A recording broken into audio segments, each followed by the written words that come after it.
What it do, guys? It's Miggy, Miggy, and we're here for another episode of Random Rambling. And today's topic is gonna be the MSC or Mid-Season Cup for MLBB this coming or currently EWC or Esports World Championship 2025. So if you guys could see the screen right now, we're talking about the group stage.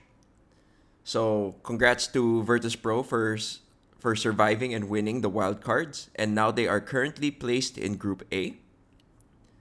So for the ones who can't see, or you guys are just listening to this video or having it on play in the background, Group A consists of 8 teams: Team Liquid, Ultra Legends, Onyx ID, CFU Gaming, SRGOG, Virtus Pro, Mythic Seal, and Corinthian Esports. On the other side, in Group B, you got the Homeboys, Team Flash, Team Spirit, Jianfeng Yao Guai. I'm not sure if I'm butchering that, but they are the Chinese representatives for this coming MSC. RRQ Hoshi, Area 77, which is a kind of controversial thing if you guys are still keeping up to date with the whole NAMLBB scene. Onyx Philippines, and Aurora Gaming. Do note this isn't Aurora Gaming Philippines. This is their Eastern European representatives, I believe. So we still have Aurora, and they are currently bolstered by coaches from the Aurora Gaming Philippines team. So here are my initial thoughts and impressions in the group stage. Actually, before that, let's talk format of this video. I want to be looking into discussing Group A, the group draw or the group stage, and then I will look at or analyze or talk about the meta or statistics we got from the wildcard stage. Because honestly, they were really good because there were so many fights, there were so many matches, and the meta kind of unfolded. But of course, we don't know what the Philippine teams are going to be bringing because they were not part of the wildcard selection or wildcard teams. So with that being said, and last but not least, we're gonna talk predictions of Group A and Group B, and yeah. With that being said, let's start with my thoughts or impressions on group draw. Right off the bat, usually when it comes to group draw or group stage, there's gonna be 2 groups. There's always gonna be one kill box and one so-so group. If power level wasn't distributed properly and evenly, usually you're gonna have one group that's gonna have to kill for the top 4 spots, especially that is since they are 8 teams. And from the looks of it, Group A is looking like a kill box or the kill box between the two of them, because you're looking at several champions and several really strong teams here in Group A, which are specifically Team Liquid, Onyx ID, SRGOG, and Virtus Pro. You might be wondering why I could include Virtus Pro, though, because they didn't get in through the normal qualifiers. They had to go through wildcards, and I believe that's a benefit. Yeah, you might be a bit more tired than the other teams, but it's an extra benefit because you get to experience or have the experience or the ability to be on stage, experience you're ready. In a sense, you've warmed up.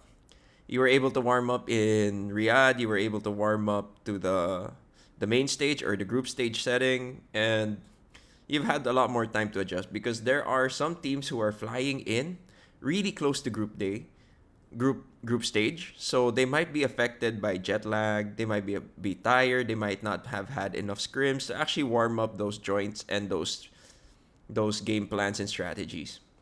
So right off the bat, you have Group A with really strong teams, champions to say the least, with Onyx ID, Team Liquid, SRGOG, and Virtus Pro.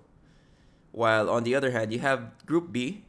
I wouldn't want to say they're the weaker of the group because, of course, in competition, in the nature of competition, it's always a 50-50. It's either you win or you lose. So, standouts here would probably be I'd like to say Team Spirit because there's the fan favorite. Team Spirit has the fan favorite Kid Bomba.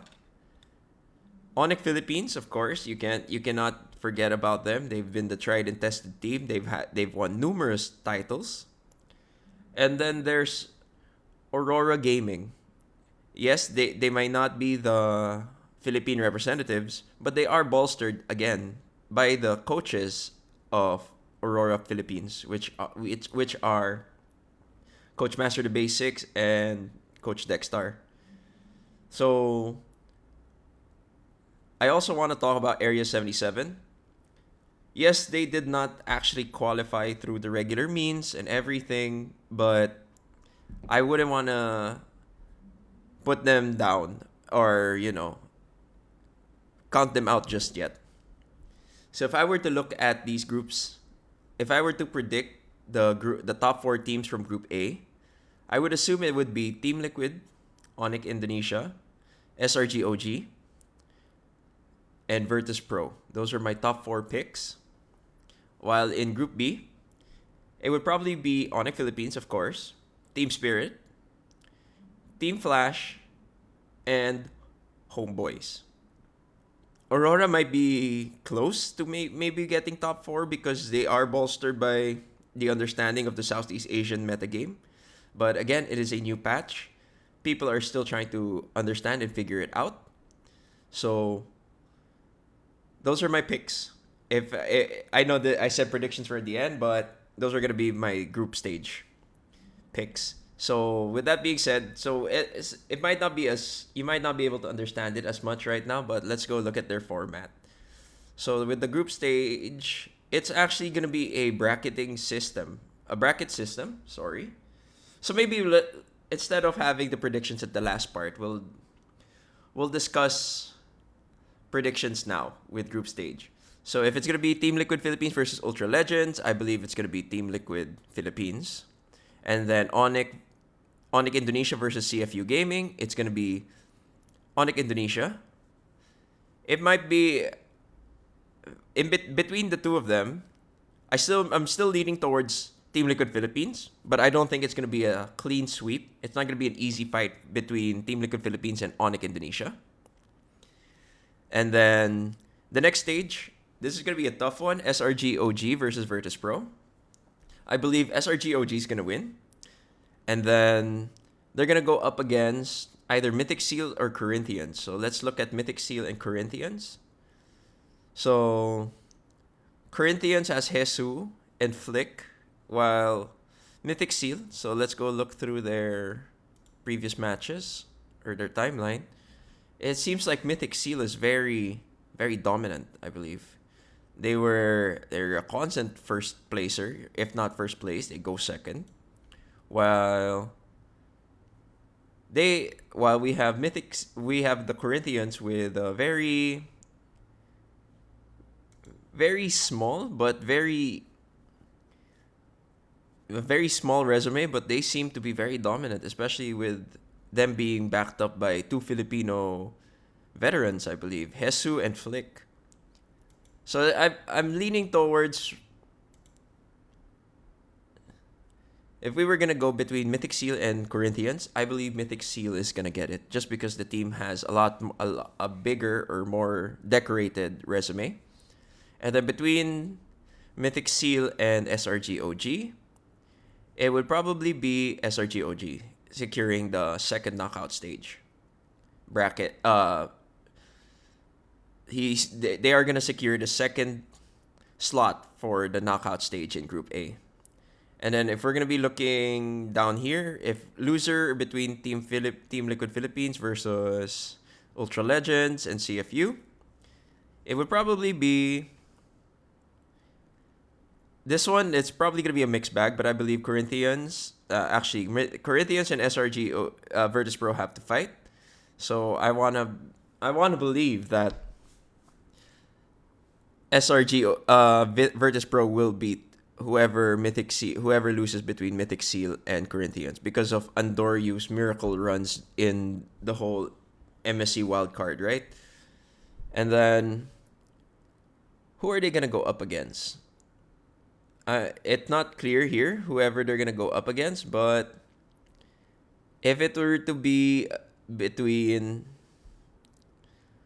Onyx Philippines, because still Team Liquid Philippines is gonna win here, so whoever's gonna lose here is gonna face who either Ultra will be facing Ultra Legends. So if it were between them, it's gonna be Onyx Indonesia. Sorry, Onyx Indonesia will be taking the lower bracket knockout stage slot, while in this end, whoever's gonna be losing against them is still gonna be Virtus Pro. So knockout stage picks would be Team Liquid here.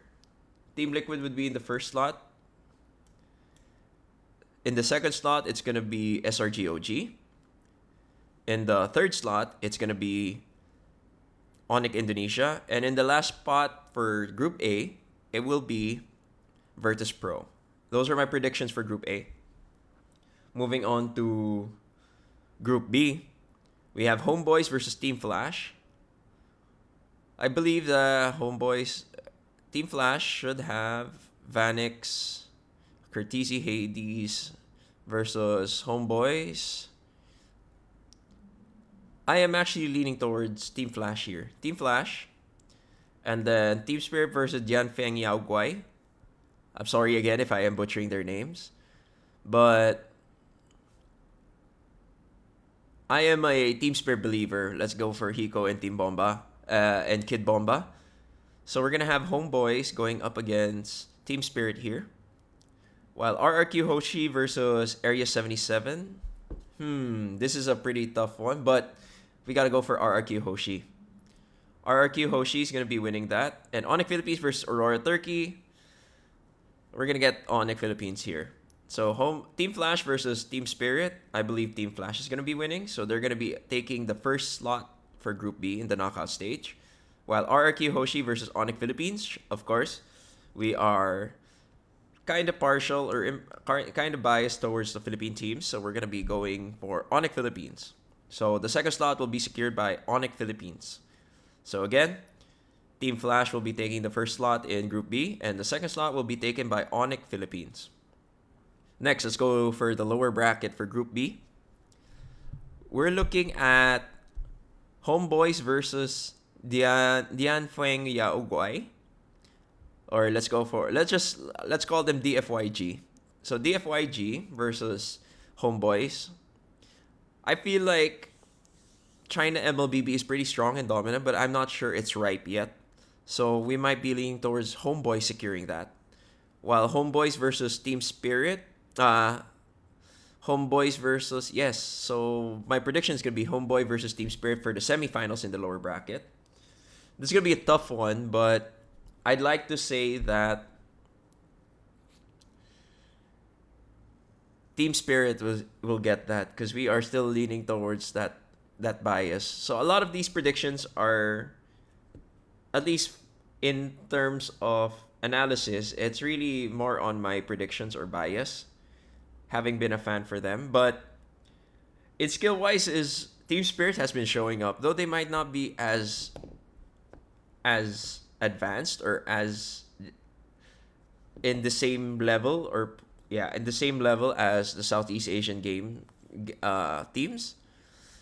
It does not mean that they have no chance because again the meta is still being solved. It's still being discovered. So anything can happen because suddenly maybe since Kid Bomba is a game playing XP laner, a lot of the XP laners right now are being played are setters or bruisers or fighters.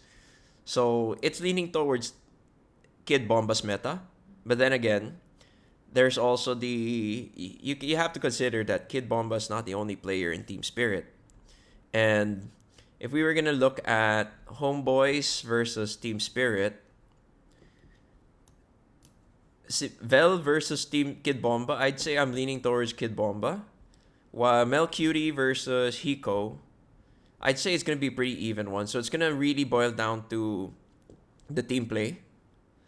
But then Homeboys did have a 5th to 8th place finish, while 9th to 12th for Team Spirit in the previous MSC. But you have to consider how long these teams have been together, and yeah, and I believe that Team Spirit has not changed their roster in almost it's been years, I believe. So we're gonna go for that for team synergy because a lot of the meta right now is boiling down to team play and team synergy. So Homeboys versus Team Spirit. I believe Team Spirit is gonna be securing the third slot for Group B. Moving on to the last group stage slot in Group B, the fourth slot with Area 77 versus Aurora Turkey. Aurora Turkey or Area 77. This is gonna be it's gonna be anyone's game, honestly. But if Aurora Turkey is bolstered by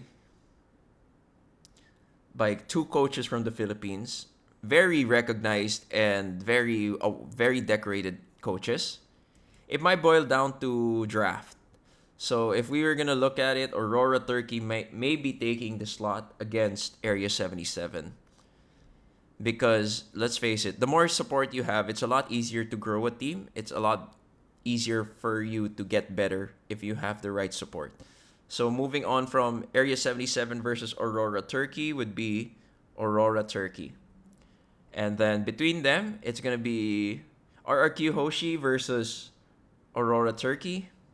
I gotta give it to RRQ Hoshi just because Sutsujin has been really good, and Toy has been very well added, or rather a good addition to the team, and they've just been playing really well from what I've seen. It's just sad that they lost against Onyx, but it wasn't even a. It was not, I believe it wasn't a sweep. I want to fact check myself. Yes, it was a game 7, a best of 7 playoff grand finals. So you know that they're ready to fight, and they're really hungry to get past the group stage. So there you guys have it. My predictions are the 4 slots will be Team Liquid, Onyx Indonesia, SRG OG, and Virtus Pro for Group A. For Group B, it's going to be Team Flash, Team Spirit, RRQ Hoshi, and Onyx Philippines. So, I don't know if you guys I don't know what kind of things you guys plan to do with that info, but it's just me sharing my 2 cents on how it's going to be. But I can guarantee you, these are just predictions. Again, with the nature of competition, it's either you win or you lose. But I can guarantee to you guys that it's going to be one hell of a fight because these teams are just so hungry. They're so competitive.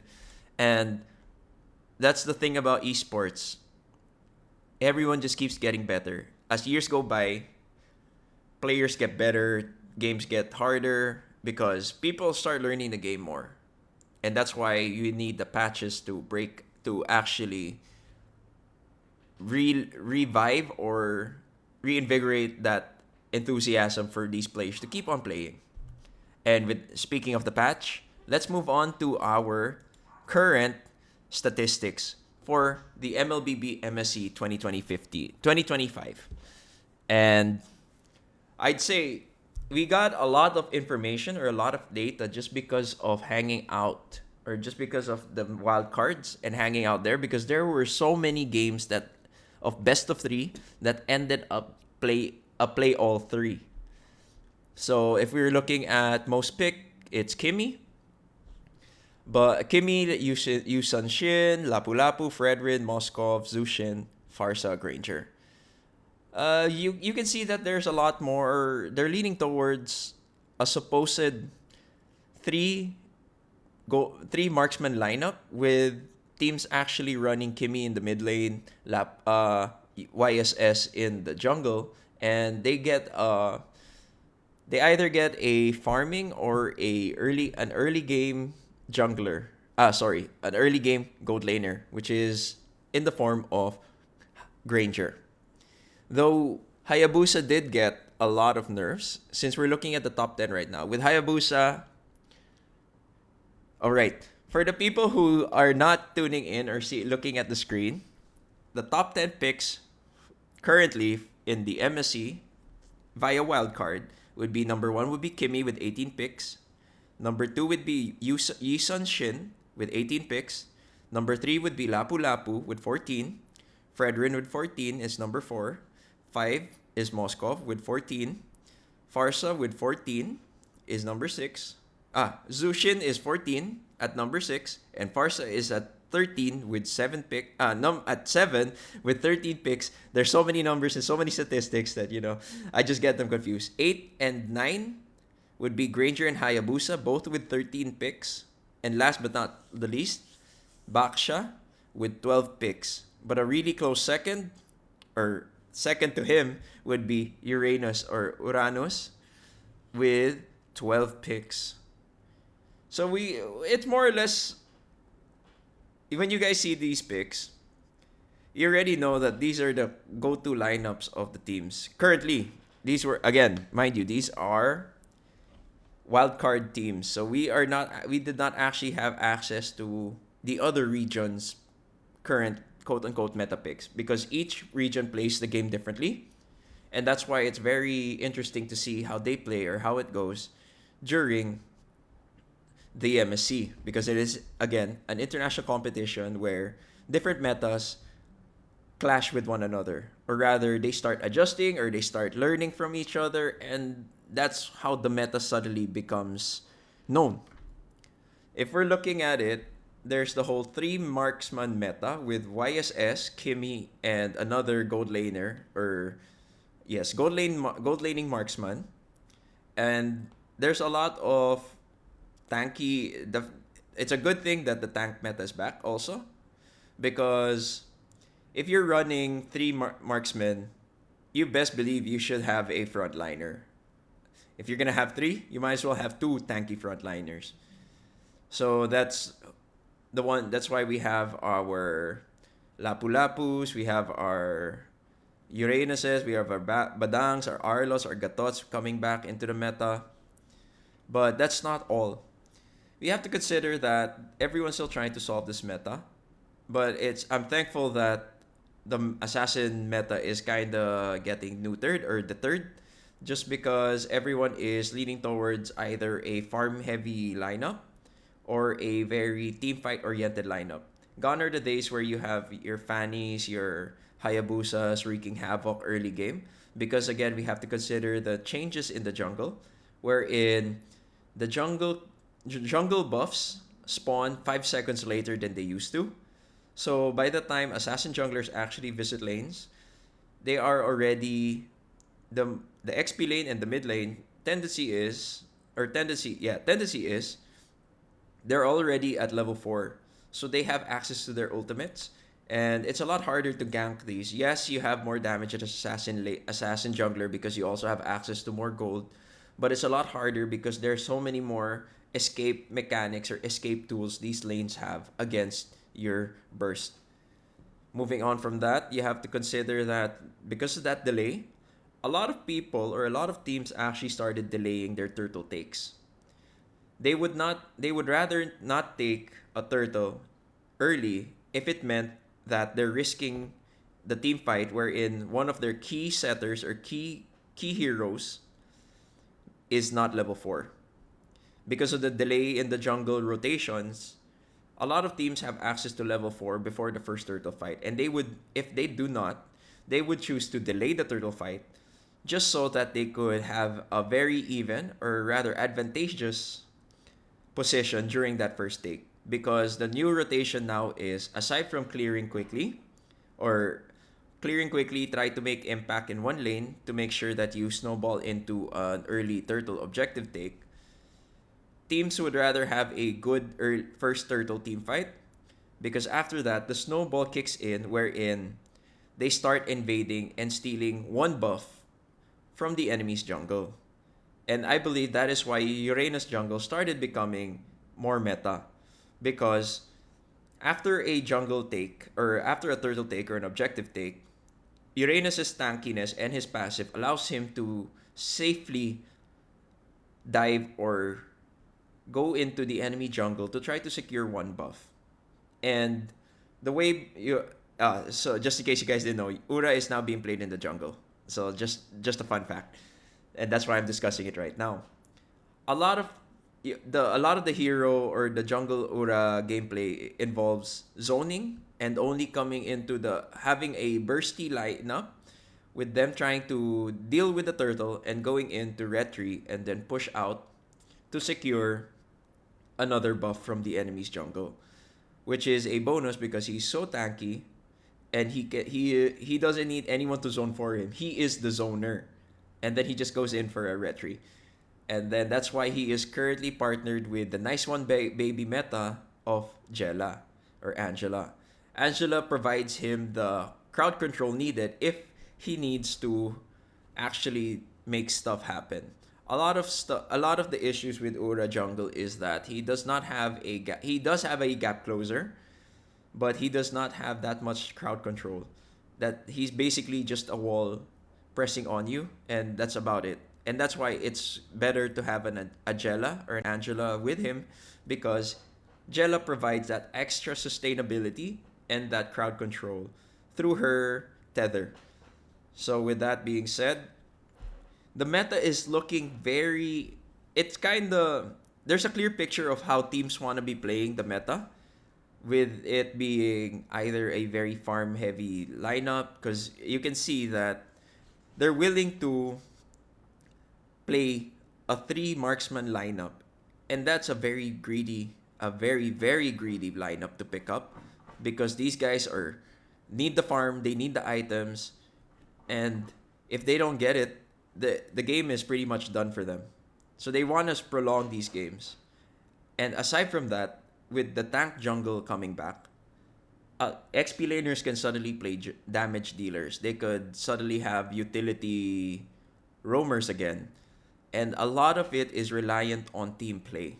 So the Ube strat, or the ultimate bonding experience strategy, is a lot more apparent now, especially with Fred being played. And when Fred is being played, Arlott gets played. And then, as for the mid lane, we're looking at an artillery heavy lineup, or artillery heavy hero pool, with Farsa being one of our top picks. But because of the addition of Zayshan, the new mid laner, who is a spade or a somewhat counter to Farsa, it really depends on the 50-50 of who uses the ulti first. We're looking at very artillery heavy lineups wherein they have big ults that actually affect team fights. So again, it's still leaning towards our point of the gameplay or meta looking towards team fight or Ube strategy. So if we were to break down the lanes and how they look like right now, the XP lane, slowly damage dealers are coming back. You're looking at not tanks as much, though they are still being played. You're looking a lot more at bruisers and fighters. So that those would be your Badangs, your Lapu-Lapus, your Arlots, the ones who deal damage and they bruise up, but they're not the primary damage dealers. Their job there is to make sure that they can soak up a decent amount of damage, but they also dish out enough damage to poke or pressure the opponents. If we're looking at jungle, tank junglers are back, though assassins have not left the meta. It's a lot riskier. The whole patch involved them adding a higher risk to a lower reward ratio. That's why Hayabusa is a lot harder to play now, because if the changes with him, it's a lot harder to stack his passive or his increased damage for his ulti. It takes a lot more, so you have to trade. It's like, do I have to use my shadows to escape now? Do I risk for that potential damage output? So the assassin meta is still there, but it's not as prevalent as it was before. And with the tank meta pushing through the scene, it's a lot harder for assassins to actually do their job.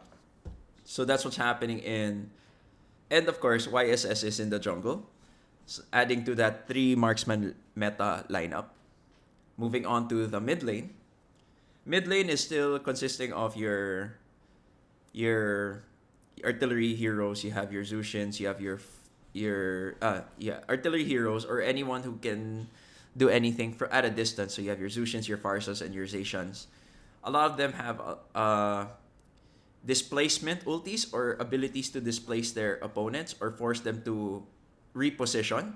So yes, they have the damage, but it's really their key objective is to make sure that team fights or their opponent or their enemy teams are disjointed or misplaced during team fights. That's why Zushan is there. That's why Farsa's there with her feather airstrike. That's why Zacian's there. They're basically there to disrupt any plan or go to strats the enemy teams have. Moving on to Rome. The Rome is still it's actually pretty weird. The Rome position has a lot we've saw a lot of varying heroes. You have your healers, you have your Kalea, of course, even though she got nerfed, her toolkit is just still pretty OP. And we actually saw the rise of Minotaur. Minotaur's back.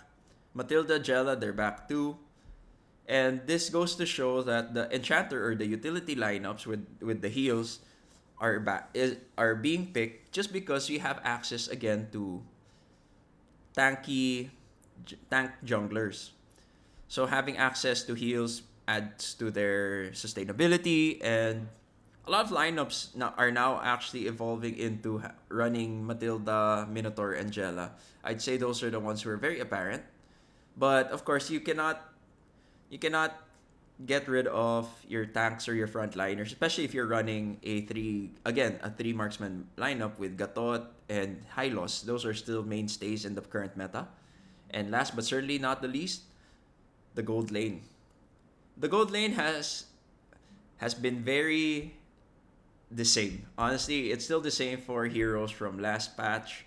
You still have your Moskovs, your Grangers, your Harith, and your Irithel. But Kimmy is also being played as a flex, and Wanwan. I guess those are the new additions. But those picks are very situational because Wanwan is picked because of a combo with Kalea and other setter heroes. Just so she basically, instead of being a marksman or gold laner, she's there to use her ulti. She's there to pop her ulti. She becomes an ulti bot. But everything else stays the same. But Bruno is also a clear addition to it because everyone knows that the four are the most contested picks.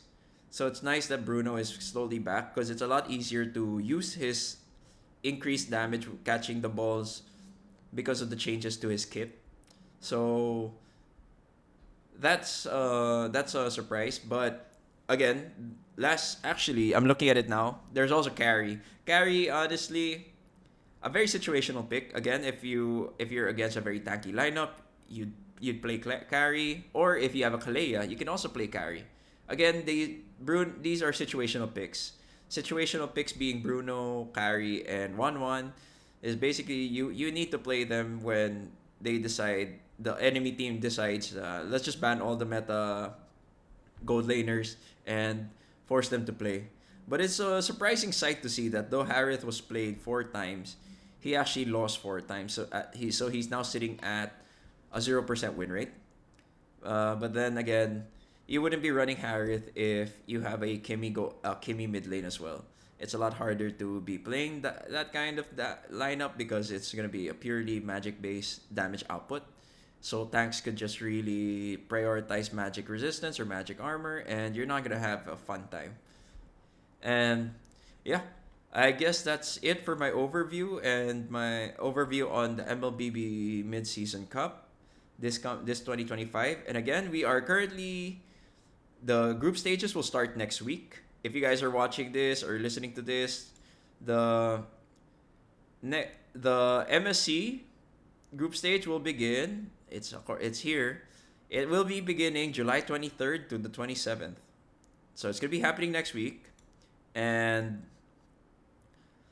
But don't be too sad because we're still gonna have a lot of MLBB content this week because this week is the MWI or the Mobile Legends Women's Invitational, which is gonna be our women's teams or the international women teams, and these guys are champions, by the way. These girls are champions. They're gonna be having a they're gonna have a few matches here and there as well this week. So stay tuned for that. Again, this is Miggy, another episode of Random Ramblings, and I'll catch you guys in the next one.